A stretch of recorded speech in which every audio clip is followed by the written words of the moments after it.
All right, good morning. So this is Miss McCray again. I hope everything is going well. Just want to send you a couple reminders. If things are not going well or having difficulty or struggles, please reach out to me via Canvas or my email, canone@pit.k12.nc.us. I will get you straight. Today we're going to continue with notes. It shouldn't be a long video. Just make sure you pause, rewind, do whatever you need to do, but copy down your notes. You will submit them today. So today we're going to talk briefly about sourcing, perspectives and bias, and also spice. So when we talk about sourcing, when sourcing information, it is important to consider who wrote the document as well as the circumstances of its creation. So when you think about that, it needs to be who wrote it, where did it come from, what's the significance, things like that. Okay. And when we talk about it, what is a source? So a source is material from or directly related to the past. For instance, pottery, a coin, or a diary would be a source. Okay. And when you look at these sources, they will typically be called a primary source. Primary sources are going to be an artifact, document, recording, or other source of information that was created at the time under the study. Okay, so a primary source, like for instance, pottery. Pottery could be made today or it could be made 2,000 years ago.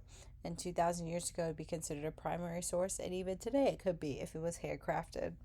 When we talk about coins, if you find a coin from ancient Mesopotamia, that's going to be a primary source that gives you an inkling or information into their time or their civilization from that era. And then even a diary, like for instance, the diary of Anne Frank, describes the time that Anne Frank was facing the Holocaust. So secondary sources are going to be an artifact or document or recording or other sources of information that were created after the time of study. So if Ms. McCrae writes a 25-page essay on the Roman Empire, I'm going to use primary sources to write my secondary essay, which means my essay is written after the fact because I didn't live during the Roman Empire. Now, when we talk about these things in relation to sources, there are two words that you need to be familiar with. Perspective, that's a particular attitude toward or way of regarding something, like a point of view. And the second word is going to be bias, which is like a prejudice in favor of or against one thing, a person or group compared with another, usually in a way considered to be unfair. Typically, sometimes when we talk about bias in general, you just have to, as a historian and studying world history, you just have to be aware of what bias is. So when we talk about perspective, if you look at a Roman emperor or a Roman soldier taking over an area in Europe, well, the Roman soldier is going to have a different perspective or write about it differently than the person who's actually being taken over or conquered. So, why do you need to see events from multiple perspectives? Well, take a brief moment in your notes and I'll look at it today and or tomorrow when I grade it and give you feedback. But why do you need to see multiple perspectives, multiple angles of a situation? When your activity today is going to be, you're going to watch a video called The Danger of a Single Story.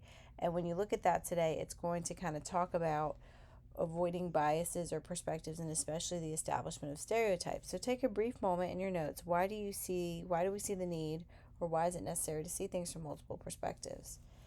So the next thing I'm going to kind of delve into is spice. Make sure that, remember, and I meant to remind you at the beginning, this could be the top header, and these are the information that you need to add underneath. You can organize your notes any way you want as long as they're organized. And at this week, when I see your notes, I may give you some feedback of how to make sure it's more organized or sorted. So spice is going to be social, political, interactions with the environment, culture, and economics. This is the way we kind of organize the study of history. So when we talk about spice, social is the first aspect, the S. It's the development and transformation of social structures. And when we talk about that, that's relations among humans, grouping of members of society, like stratifying people like by gender, wealth, race, kinship, like kin means family, different from culture. Social is how we deal with each other, and culture is how we deal with our world. Political is going to be state building, expansion, and conflict. That's like different forms of government, kingdoms, empires, nation states. Like for instance, we live in the state of North Carolina, so we have a government system for that. Our leader is the governor. But then we live in the country, the United States, which means we have a president. Does that make sense? Who leads all of the states. You can also talk about politicals, how different kinds of societies need different forms of government, warfare, conflict, things like that. Which, I mean, honestly, right now with political aspects, you could see a lot of different examples of this in society. And we'll analyze something with that tomorrow. Interactions between humans and the environment is going to be your I.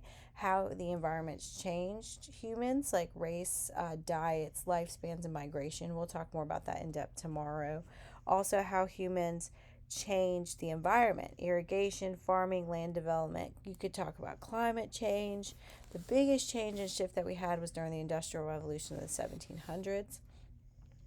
And then culture. Culture is going to be the development and interaction of cultures, like spreading beliefs, actions, knowledge between and within societies, religions, technology, stratification, and diffusion. Okay.